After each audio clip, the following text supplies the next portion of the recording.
Oke, kalimat selanjutnya adalah menjadi rata-rata telah dianggap sebagai sebuah standar baru kegagalan. Padahal jadi rata-rata itu ya udah apa juga kan kalau emang itu bikin seseorang nyaman. Next, mereka menjadi luar biasa karena mereka terobsesi dengan perbaikan. Nah, yaudah rata-rata nggak apa-apa, tapi tetap terus ingin jadi lebih baik. Menuntaskan apa yang sungguh ingin Anda selesaikan tanpa penilaian atau ekspektasi yang muluk-muluk. Do it lillahi ta'ala, then forget it. Pertanyaan yang harus kita ajukan bukan bagaimana saya menghentikan penderitaan, tapi mengapa saya menderita, demi tujuan apa. Ya, jadi itu pilihan kita sih. Jadi aku ingat kata-kata Pak Mario Teguh, jangan salahkan orang yang nyakitin kita, tapi salahkan kita yang kok mau disakiti. Nilai-nilai yang kita pegang menentukan hakikat permasalahan kita, dan hakikat dari permasalahan kita menentukan kualitas hidup kita. Jadi pilih masalah yang baik agar kualitas hidup kita juga jadi lebih baik. Meskipun ada sebuah ungkapan, apapun yang terjadi tetaplah optimis. Sejatinya kadang hidup menyebalkan, dan hal paling sehat untuk dilakukan adalah mengakuinya. Nah, pengakuan ini penting. Pengakuan berarti juga penerimaan, jadi tahu mau ngapain.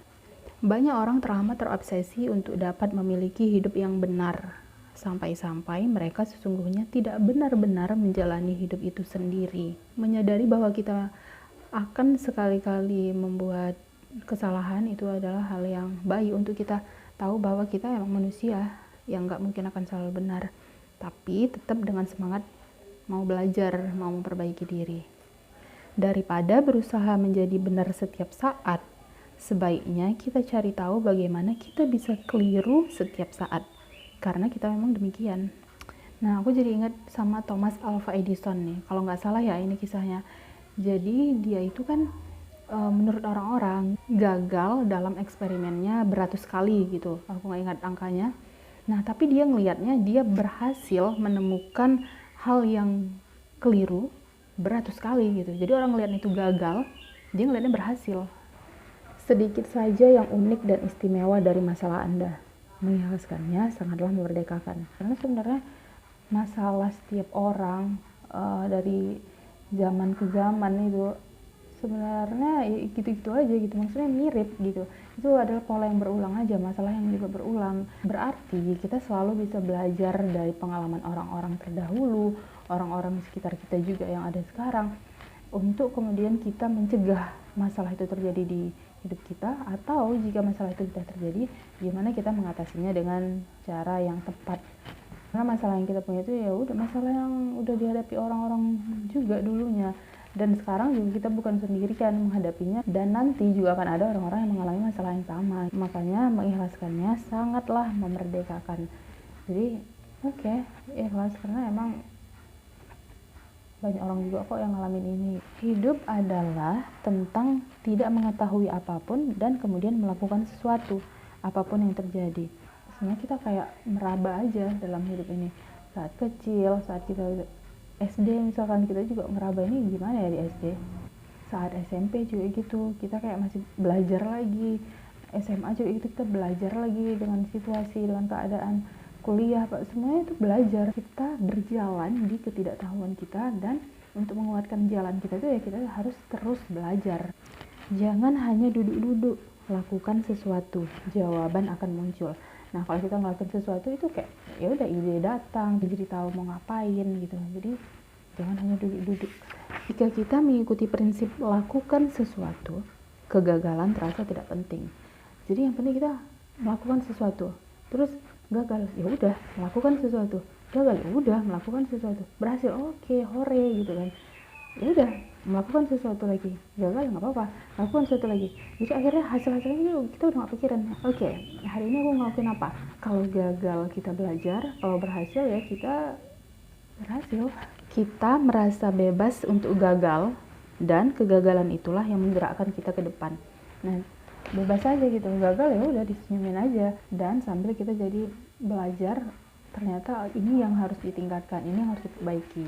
Kita ditentukan oleh apa yang kita tolak, dan jika kita tidak menolak sesuatu pun, mungkin karena kita sendiri takut ditolak, pada dasarnya kita tidak punya identitas sama sekali. It's okay to reject kalau memang kita ngerasa itu nggak pas sama kita. Karena kalau semuanya oke, semuanya iya, semuanya nggak apa-apa, ya kita tuh siapa?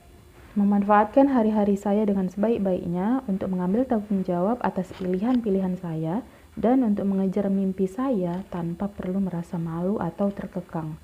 Nah, jadi kalau kita udah tahu bahwa akhirnya kita akan mati gitu, bahwa ini sementara aja, tapi ya kita punya kesempatan itu sekarang. Jadi kita akan memanfaatkan hari-hari itu dengan lebih bijak, dan apapun yang kita pengen lakukan, yang kita rasa benar, kita nggak akan lagi peduli dengan nanti orang akan bilang apa ya kalau aku lakuin ini.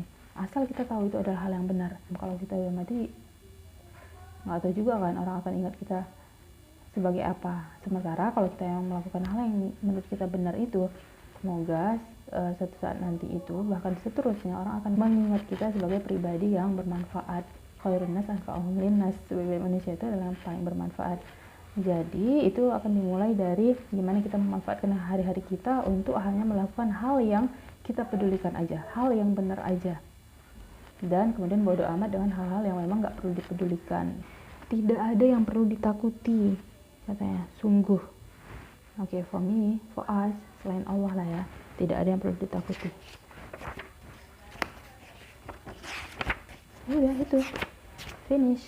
Jadi sebuah seni untuk bersikap bodo amat yang di akhirnya itu tidak ada yang perlu ditakuti selain Allah. Sini aku tulis ya, selain Allah.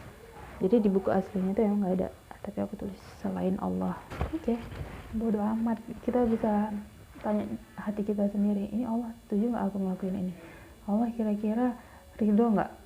Oke, ridho, insya Allah ridho gitu, insya Allah suka. Nah, udah. Tapi si ini nggak suka, si ini bilang gini nih. Oke, bodo amat. Thank you for watching. Semoga bermanfaat ya.